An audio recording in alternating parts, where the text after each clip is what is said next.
গিয়েছি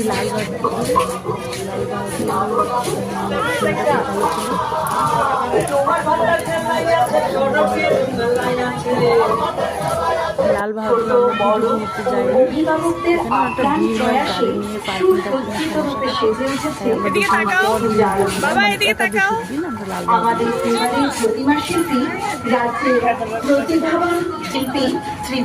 গাড়ি নিয়ে আলোকসজ্জায় রয়েছেন রাজ্যের বিশিষ্ট নিউ শান ডেকোরেটরের শিল্পী শ্রী সঞ্জয়। দিক থেকে বাকি পুজোগুলি থেকে এটা অনেকটাই আলাদা হয়েছে, ভিন্ন।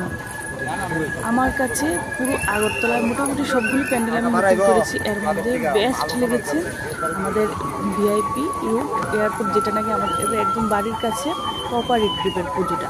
কোঅপারেটিভের পুজোটার পরে আর দুটো পুজো মোটামুটি সেম একই রকম লেগেছে। এটা হলো এয়ারপোর্টে করেছি একটা শিব মন্দির,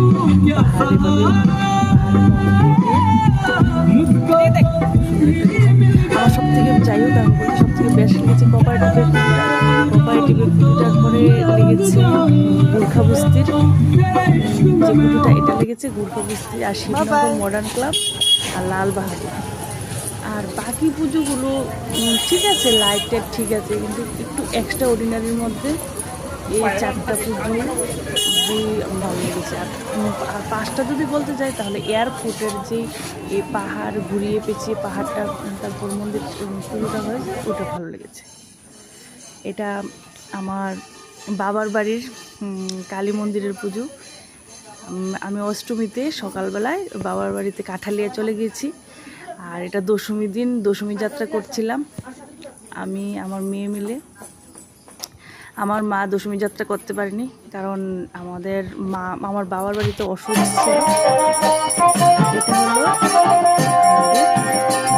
নবমী পূজার ডান্স।